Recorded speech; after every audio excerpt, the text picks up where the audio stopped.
Hello friends, I am Amir Anwar and today we are going to study the MATLAB code and theory for the analysis of classical laminated plate theory. So in the last class we have studied the equivalent single layer theory where we have seen that a lot of theories are there, and the simplest one for the equivalent single layer theory is the classical laminated plate theory.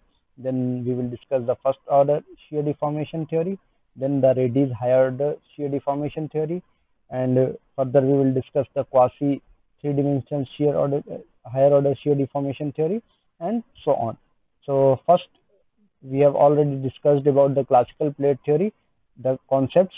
Now today we will discuss the MATLAB code and how to generate the code we will see. So let's start with the theory. So we will discuss today the specially orthotropic laminates. For the classical laminated plate theory, we will just make a code for this. So we start with this.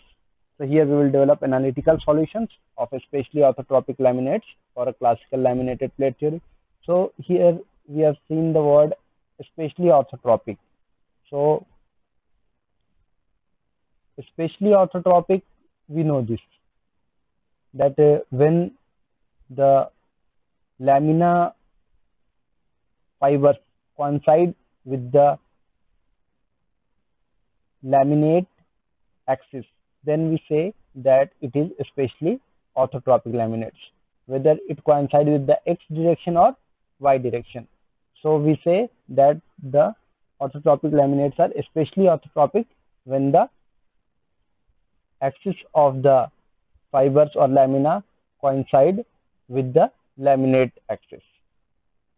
So when it happens, then we know that Bij equals to 0, which was the coupling matrix, which coupled the extension and bending, and D16 is equals to 0, D26 equals to 0. These are the additional due to the especially orthotropic laminates, and the governing equations are D11 del to power 4 W naught by del x to power 4 plus 2 times D12 plus 2 times D66 into del to power 4 W naught upon del x square del y square plus D22 del to power 4 W naught upon del y to power 4 equals to Q naught, where Q naught is the external load acting on. So simply supported boundary conditions we have considered to solve this, where on all four edges of the rectangular plate are the simply supported. So what would be the boundary conditions? We know that the displacement, the transverse displacement W naught at all the edges are 0. So W naught of x y equals to 0 at here. If we say that x comma a, so it's 0. W naught of x comma b equals to 0. 0 comma y is 0. A comma y is 0. Similarly, bending moment 0 comma y is equals to 0. So here this should be 0 here. Okay. So mxx comma a comma y is equals to 0, and so on, where bending moments are related to the transverse displacements, as it is shown the relation that the bending moment mxx equals to minus d11 del to the power w naught upon del x square plus d12 del to w naught upon del y square, and so on. So the Navier solutions are required. So what Navier stated, that for this solution on all sides simply supported, the loading and the displacement W naught transverse displacement we have to expand it in a series expansion, and here Q naught is the loading which is also expanded. So the form of these two are the same. So Wmn sin alpha x sin beta y, Qmn sin alpha x sin beta y. These should be same so that we can get the inverse and we can get the coefficient matrix. So where Qmn, this Qmn is equals to 4 by AB integrated 0 to B, 0 to A, Q naught of xy, which is the external load applied, sin alpha x sin beta y dx dy. Now substituting this equation 30 and 31 into equation A. So last equation, this was the 31 and this is the equation 30. So we just put it in equation A. So where is equation A? We will see this is the equation A. So we will just put the values of W naught, which we have taken here. W naught is here in summation of m equals to 1 to infinity, n equals to 1 to infinity, Wmn sin alpha x sin beta y, and Q naught of xy is m equals to 1 to infinity, n equals to 1 to infinity, Qmn sin alpha x sin beta y. These two 31 and 32 equation we are just putting in equation A, this equation, where we will put the fourth order derivatives of W naught, okay, W naught of xy, and here Q naught of xy. So both sides the remaining function would get cancelled, sin alpha x and sin beta y, and here we will see that after substituting equation 30 and 31 into equation A yields this m equals to 1 to infinity, n equals to 1 to infinity, minus of Wmn d11 alpha to the power 4 plus 2 times d12 plus 2 times d66 alpha square beta square plus d22 beta to the power 4 plus q of mn sin alpha x sin beta y equals to 0. Now we know that in these values, inside these values must be equal to 0. So therefore sin alpha x and sin beta y can't be equal to 0. So these inside values should be equal to 0 inside the curly bracket. So from here we will see that Wmn would be equals to Qmn upon d11 alpha to the power 4 plus 2 times d12 plus 2 times d66 alpha square beta square plus d22 beta to the power 4. We get this value of Wmn.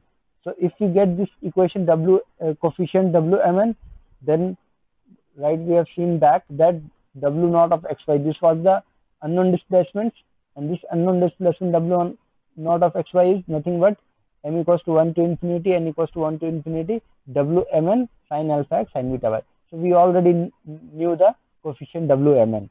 So if we knew this coefficient Wmn, then we know this W naught of xy, which is the transverse displacement. We know that.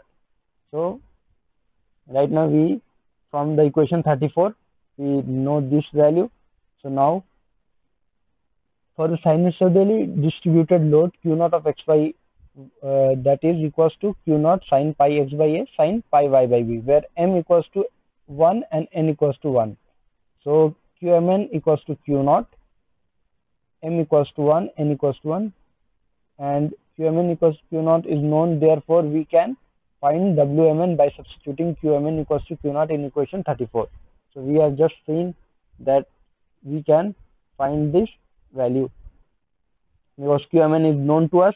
So Wmn is also known to us, as d11 and alpha, these are the constant values. So Qmn from this loading condition, sinusoidally distributed load, Qmn is nothing but equals to Q naught.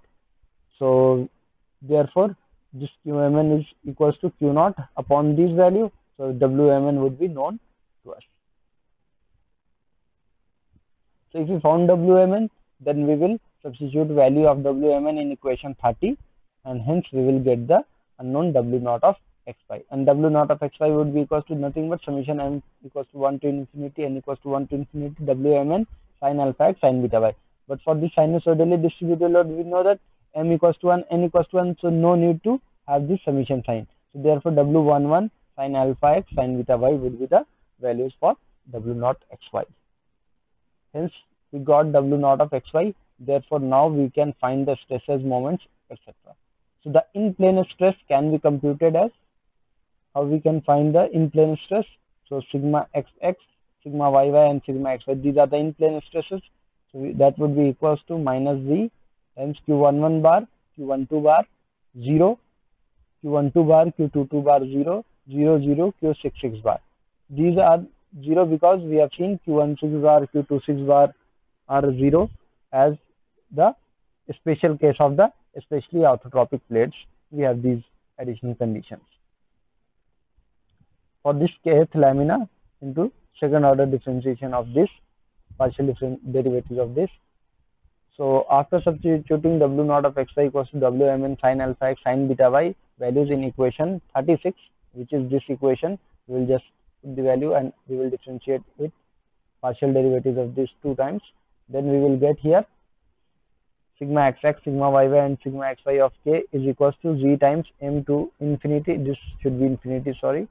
this should also be n to infinity Wmn q11 bar of k alpha square plus q12 bar of k. So here q11 bar of k, kth is the lamina. Which lamina? Kth lamina. It may be first lamina, second lamina, third lamina. So these values, these stresses for the kth lamina. So we will find the stresses in third lamina, fourth lamina. So therefore the material properties should also be of that same lamina. q11 bar, q12 bar must be of the same lamina. So these values would be there. Okay.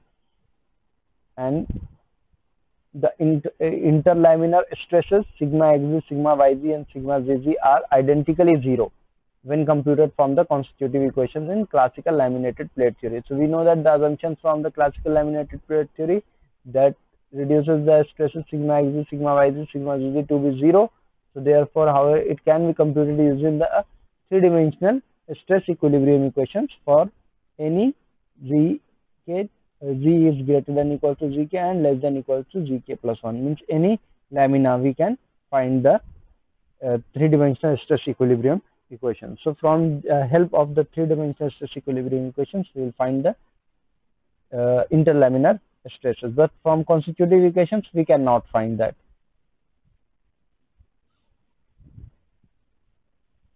So from the three-dimensional equilibrium equations we will find this value. So hence we know sigma xz for the kth layer would be equals to minus times gk to z del sigma xx by del x for the kth layer plus del sigma xy by del y for the kth layer integrated dz plus, because it is xyz term, so we are integrating that, so there must be, with respect to z we are integrating, so there must be a constant term. So here, because partial derivatives, so it must be a function of x and y. So it is a function of x and y here. So c1 of x and y for the kth layer. Similarly, sigma yz would also be calculated from the equilibrium equations, three-dimensional equilibrium equations, and sigma zz would also be calculated from the equilibrium equations. So these c1, c2 and c3 would be the unknown to us. So where the stresses sigma xx, sigma xy and sigma yy are known. So from equation 37, and ci of kth layer are the functions to be determined. Ci of kth layer means c1, c2, c3. These are the functions which we have to determine, and that must be determined using the boundary conditions. So sigma xz at x comma y comma minus h by 2 is equals to sigma yz at x comma y comma minus h by 2 would be equals to sigma zz at x comma y comma minus h by 2 would be equals to 0. So these are the boundary conditions we are having, and continuity of the stresses at layer interfaces. So at each layer interfaces we will have the continuity conditions. So we obtain sigma xz after applying these conditions. We will obtain that sigma xz at kth layer would be equals to minus of chi z, so m equals to 1 to infinity, n equals to 1 to infinity, t12 to the power kth layer, means this is the kth layer, wmn cos n pi x by a sin n pi y by b plus sigma xz of k minus 1th layer at x comma y comma z. Similarly, sigma yz of the kth layer would be equals to minus y of z, m equals to 1 to infinity, n equals to 1 to infinity, and so on, where chi z equals to this value, t12 of kth layer equals to alpha cube into q11 bar of k plus alpha beta square to q66 bar of k plus q112 bar of the kth lamina, and so on. So now we will have the MATLAB code. So how we will start with the MATLAB code for these things? So first of all, we are empty with all the things, and now we have to code a MATLAB code for a classical laminated plate theory, and we are taking a special case, that is the specially orthotropic plates. So we know that for the specially orthotropic plates, some advanced reduction is there, that some of the coefficients become 0. So it is helpful to us for the simplification of the calculations. So now first the input required, we will see about the geometry, because there is nothing in the code is empty and we have to start with that. So first of all, we will define the geometry to the code. So we will initiate that. We will ask, we know that length, we are knowing that what we want for the analysis, what would be the length of that plate. So along x direction, y direction, length of the plate, what would be the total height or thickness of the laminate, means total thickness of the plate, all of the lamina, we will sum all of the lamina, we will get the total thickness. And n, which is the total number of the lamina or layers, how many layers we are using for making the composite plates. And npt is the number of points. So in each lamina, if you want to calculate the values at some point, so we will take number of points at 10 points, 30 points, how many we want to discretize this continuous into a discrete points. Now the second one would be the material properties. So we also know the material properties, so therefore these we will just feed the data, that what would be the E1, E2, G12, mu12, and etc. We will feed these data. Then the constitutive relations in a lamina coordinate. So in each lamina we know the constitutive relations, such as Q11 equals to E1 upon 1 minus mu12, mu21. Mu12 is the Poisson's ratio. So we will feed these data for each of the lamina coordinate in the MATLAB step by step. And then we will have the stacking sequence of the lamina. So we can see the stacking sequence of the lamina, such that it is first lamina, second lamina, and the third lamina. So the first lamina, we can see here why. So these are along the x-axis. The fibers are oriented along the x-axis. So it is making a 0-degree angle with the x-axis. And the second one, from x-axis, it is making, this is going inside. So we can say that it is making 90-degree angles with the x-axis. The fiber is moving inside. And for the first plate, we will see that it is also making 0-degree angle with the x-axis. So the fibers would be in such a manner.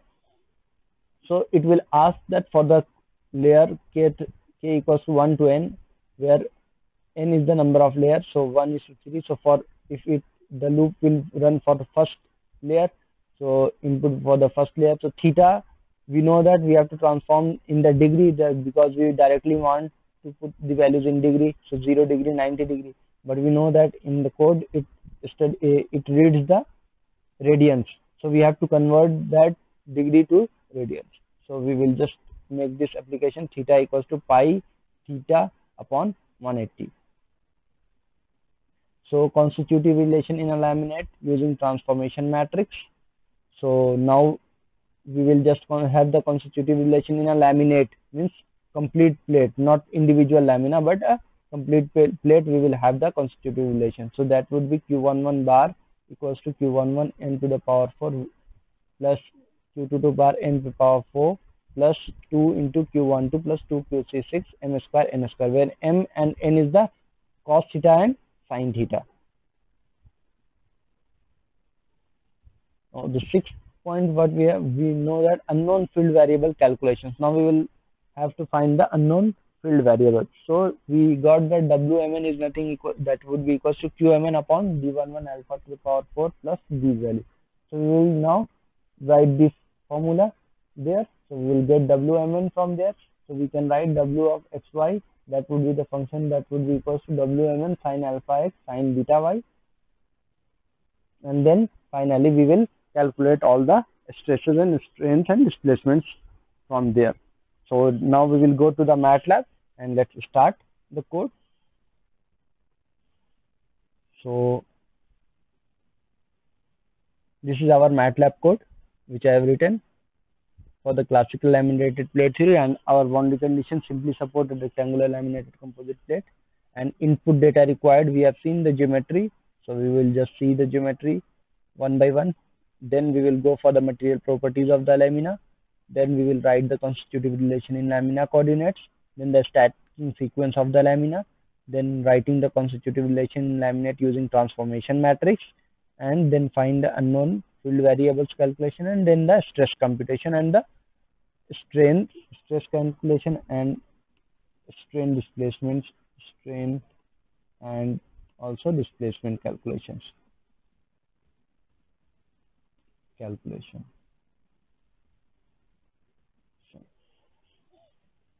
So we will start with it. So first we will just describe the geometry. So we write initially CLC and these. Now we will just start with the geometry of the laminate.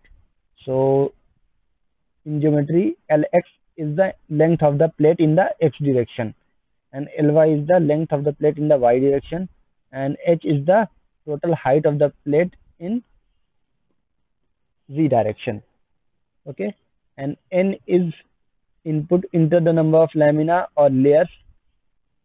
Lamina means single layers of the plate. So of composite plate, so we will have if we have 3 plates, so we will write 3 lamina. So NPT, that is the number of points. So input into the number of points in the z direction of the laminated composite plate. So we will also write this to discretize the continuous system into discrete points, and then we will just assume that not assumption, but we will substitute A equals to Lx and B equals to Ly, and now we will see the thickness of each lamina. So we have seen that each lamina may be of any thickness h1, h2, h3. So we will write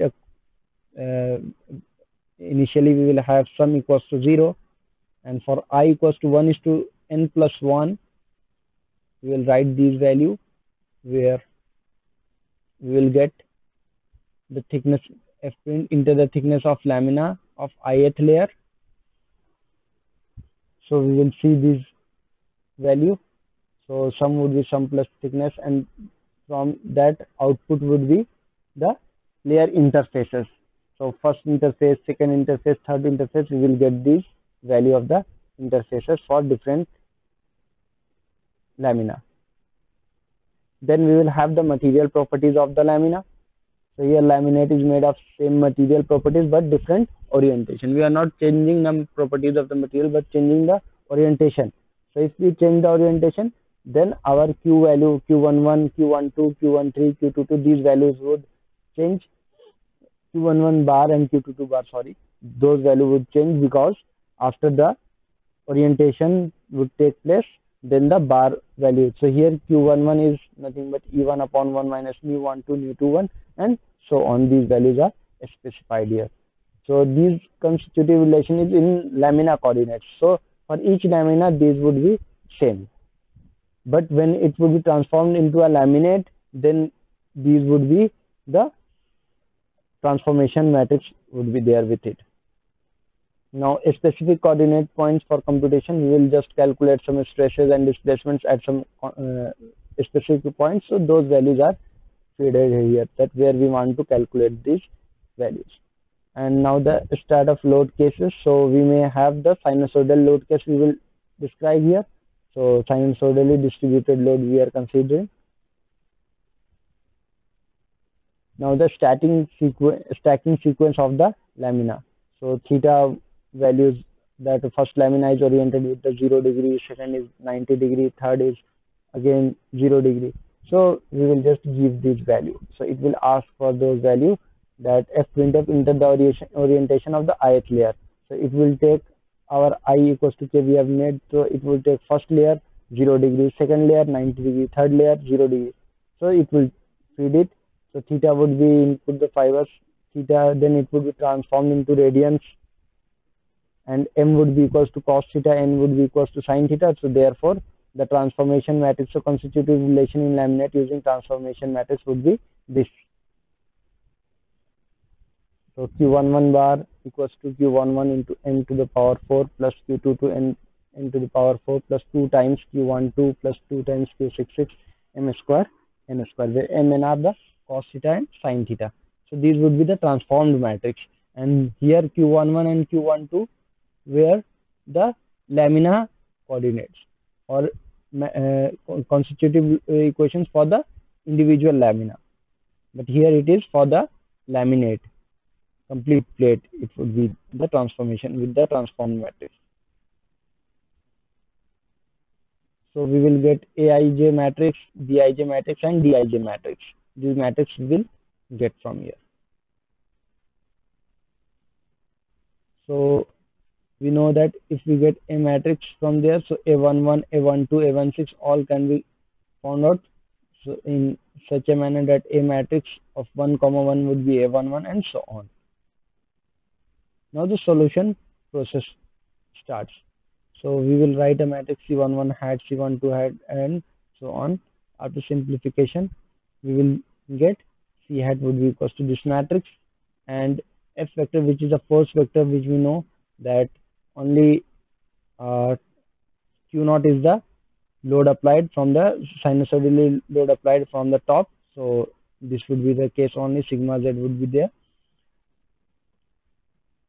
And after that, UMN, VMN and WMN would be the displacements. So we will get these values from here. After calculating from here, that this of vector would be inverse of the C matrix multiplied this vector F vector. So we will get the displacement vector. So displacement vector of the first value would be UMN, and the VMN would be the second value of this vector, and the WMN would be the third. So UMN, if we get the UMN, then we can find out the U naught. So U naught would be UMN cos alpha x sin beta y, V naught would be VMN sin alpha x cos beta y, and W naught would be WMN sin alpha x sin beta y. So we will get U naught, V naught and W naught, which were the three unknowns to us. We know that these were the three unknown displacements. If we get U naught, V naught, W naught, we can find the displacements U at xyz, V at xyz and W at xyz.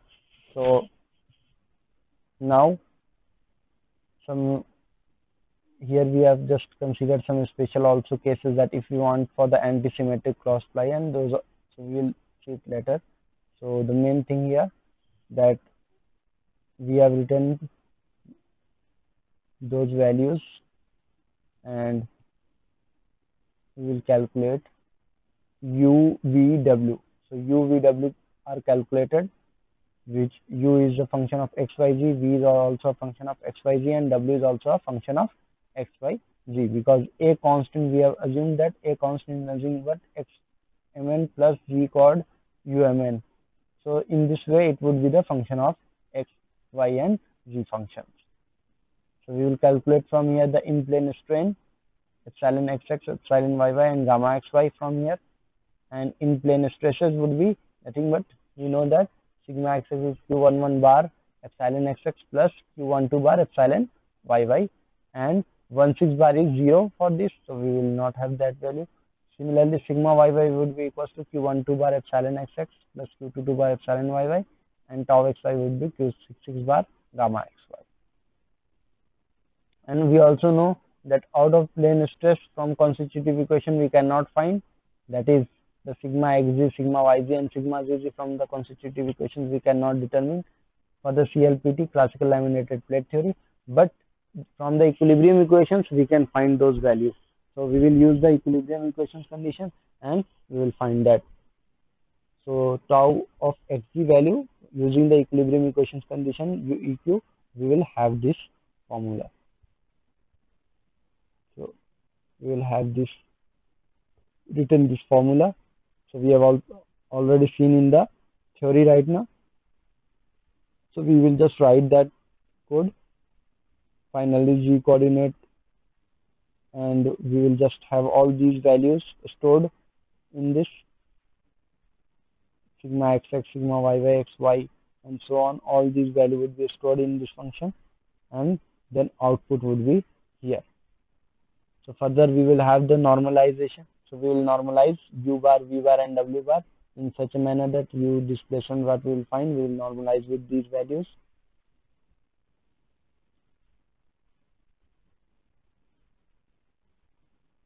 And we will store in those values in a matrix from sigma xx bar, sigma yy bar, tau xg bar from the equilibrium equations, tau yg bar from the equilibrium equations, tau xy bar, v bar, u, v and w. So all the values will be get stored, and then we will find the, we will plot the figure for sigma xx, sigma yy, and then sigma tau xg, tau yg, tau xy, displacement u, displacement v and w. So we will run this code. So let us see. Let's save it.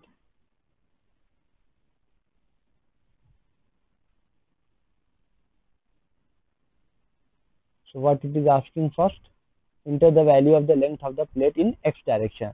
So we are giving the length as 1. Length of y would also be, we are giving 1 unit. Height we are giving 0.1 total height. And it is asking for the number of lamina or layers of the composite plate. We are giving 3 lamina. So 3. Enter the number of points in z direction of the laminated composite. We are giving 31 points, suppose. So now enter the thickness of lamina of first layer of the plate. So first layer of the plate thickness would be 0.1 divided by 3, because we are giving equal height of the lamina to each. So 3 lamina and total height is 0.1, so 0.1 by 3. Similarly, this second lamina would also be 0.1 divided by 3. Third would also be 0.1 divided by 3. So we will get in these values where we are getting z underscore lambda, zl, which is the z at the interfaces we are getting values. So from the bottom minus 0.05, minus 0.0167 at the second interface, third interface would be 0.0167, and fourth interface, which is the top, is 0.05. So now enter the orientation of the first layer of the fiber. So first layer of the fiber is 0 degree, second layer is 90 degree, and then the third layer of the fiber, the orientation is 0 degree. So we are again giving it 0. So again it is asking that the orientation is first is 0, second is 90, and third is 0. So let's see the results. So we know that the W, which is the transverse displacement, is constant throughout the thickness, because we have assumed in assumptions that W naught of xyz was equals to W of xy. So we are getting throughout the thickness v bar, that is a constant value, and that value is something 0.043. We are getting this value. Then we can see the displacement v, which is linear variation, as our assumption was that plane sections before plane remains plane before and after bending. So plane sections remain plane. So after displacements also it is linearly varying. So displacement is linear varying, neither quadratic nor constant. So it is linearly varying displacements. U is also linearly varying displacements. Then sigma xy, shear stress, it is also linearly varying. It is sigma yz. From the equilibrium equations we get the shear stress on equilibrium criteria. And then we are getting the shear stress sigma xz for this lamina. Then it is our sigma yy value. So it is also linearly varying, but we can see that each layer, this is for the first layer, this is for the second layer, and this is for the third layer. It is also linearly varying.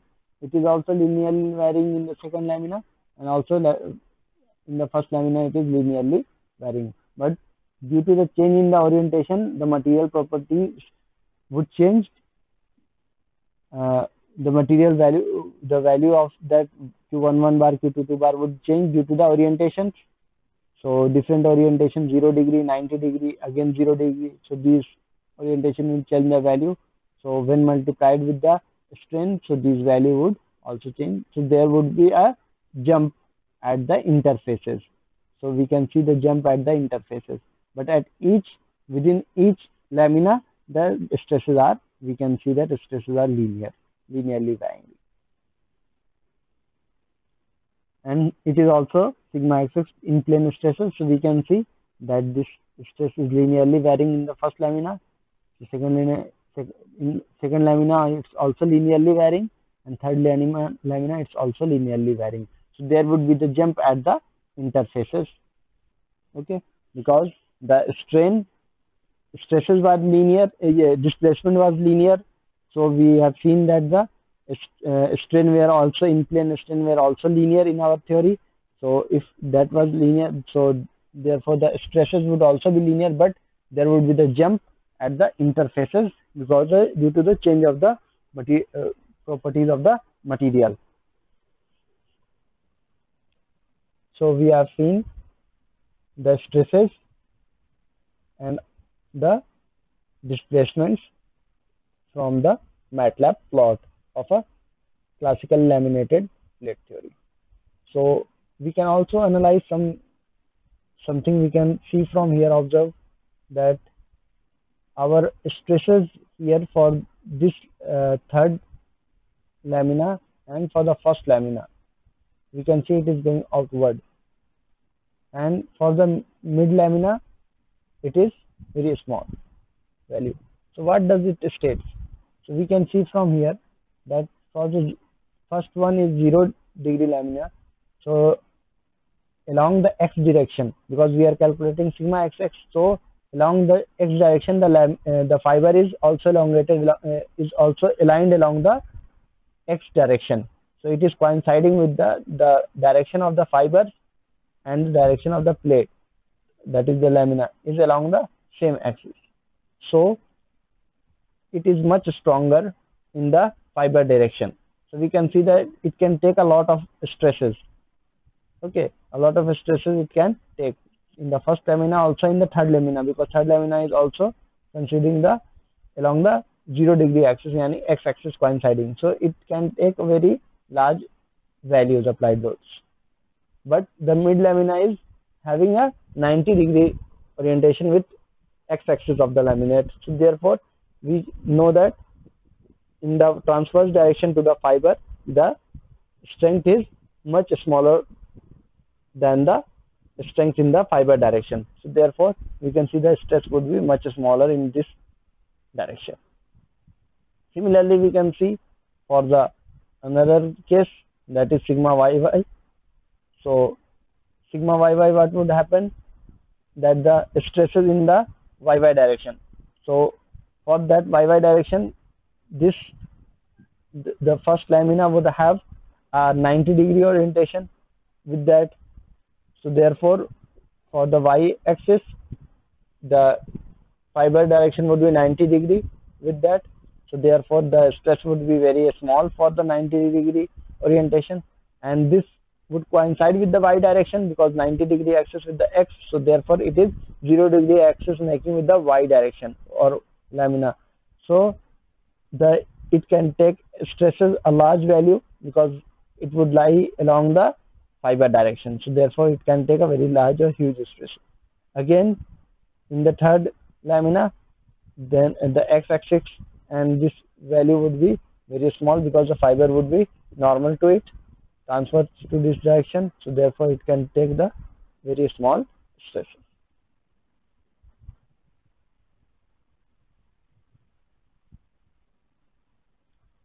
Similarly, it is the transverse shear stresses which we have calculated from the equilibrium equations criteria.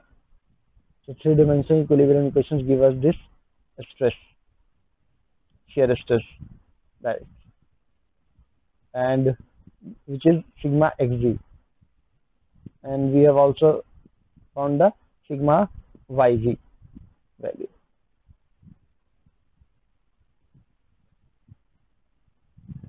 So the same concepts would be just exaggerated, that in the y direction we will have the lamina, so the strength of the lamina, with that basis we can just have the same concept for these. So therefore we have seen how to make a code, MATLAB code for these classical laminated plate theory. So in the next lecture, inshallah, we will make the first order shear deformation theory and we will code that, and then further in the sequence we will make the quasi three-dimensional theory and its MATLAB code and so on. So thank you, thanks a lot.